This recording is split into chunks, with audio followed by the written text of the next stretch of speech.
Homegrown Scholars, Part 2 in a series describing God's providence in the life of a beginning assistant professor. In my early 50s, when I set out to become a professor, the Lord found me a job in a small state college on the edge of the Great Plains. In the 5 years I worked there, He provided many good things for our family, not least of which was a safe place for our homeschooled children to venture out into the world and test their abilities. I first got an inkling of what lay ahead when I came for an interview and was given a tour of the education building. In a computer lab, I found a small, geekish man about my age, Bill, fiddling with one of the monitors.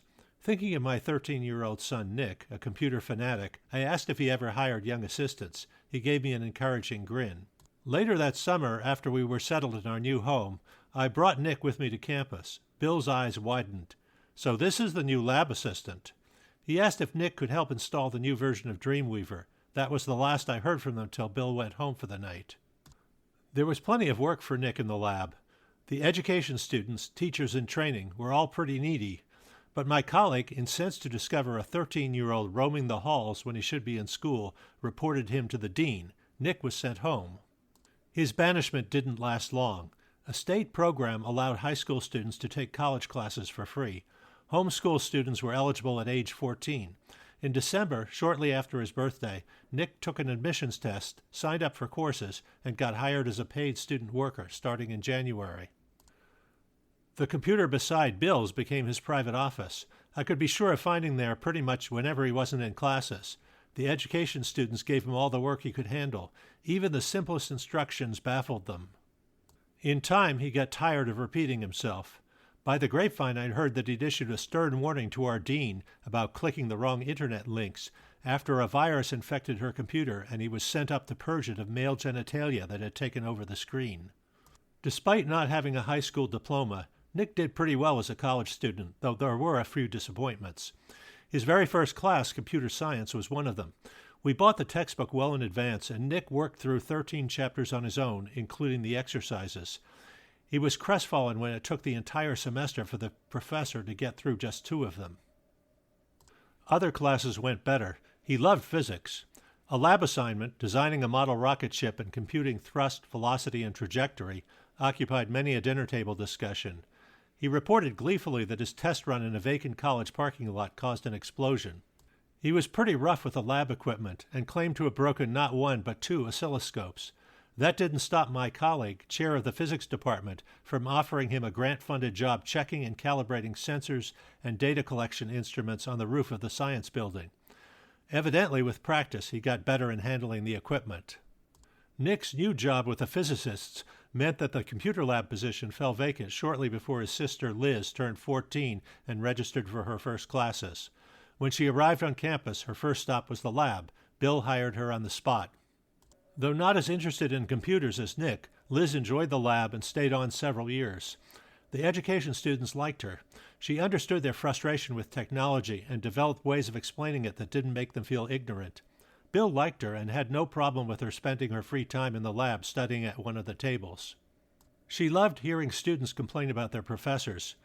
When I ran for and was elected department chair at the end of my 4th year, she got quite an earful of faculty gossip, the details of which she refused to divulge, claiming Bill expected whatever was said in the lab to be kept confidential.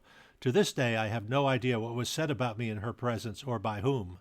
While Nick focused his studies on physics and math, Liz spread her intellectual net wider, taking courses in philosophy, sociology, literature, religion, and art. She found student organizations were a great way to find like-minded friends, and even managed to persuade several of them to join her in forming a special interest group of their own. Other people find their children's adolescent years trying. I remember them as delightful. In no small part, this was because of that small college which freed them from parental control while also keeping them within range of surveillance. Nearly all their professors were knowledgeable, conscientious, and thoughtful. The college environment allowed them to choose their own schedules, find like-minded friends, work for pay, and choose among myriad out-of-class activities ranging from trumpet lessons to an AI club. It also gave us shared experiences. For several years, Liz and I volunteered together at the 4th of July Family Festival that the college sponsored. Both children knew faculty members I worked with in my department or on committees, and I often confided in them about college politics and the personality quirks of my colleagues. This behind-the-scenes knowledge served them well when they turned 18 and moved on to larger universities. Already connoisseurs of self-guided study, they needed minimal guidance to negotiate campus bureaucracy and choose academic programs that prepared them for graduate school and professional careers.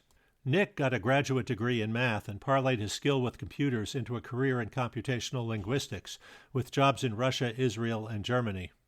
Liz's interest in writing led to a master's degree in professional writing and editing. She has served as a grant writer for a nonprofit agency and manager of communications for 2 large synagogues in Florida and Chicago.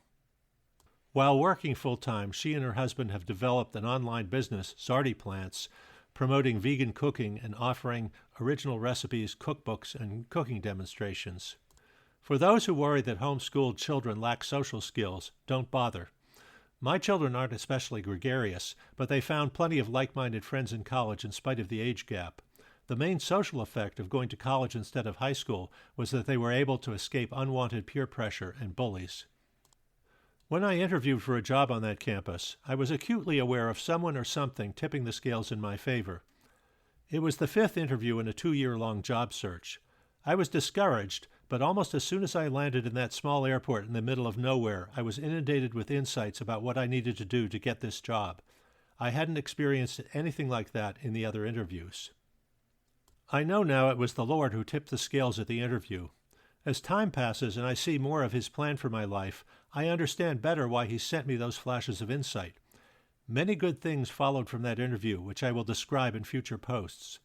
One of them, though, was the well-being of my children.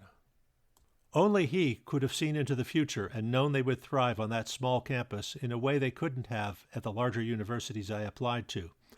Only He could have foreseen that our years there would open doors for those 2 14-year-olds, helping them build interests and skills that would lead to rewarding careers and success in adulthood.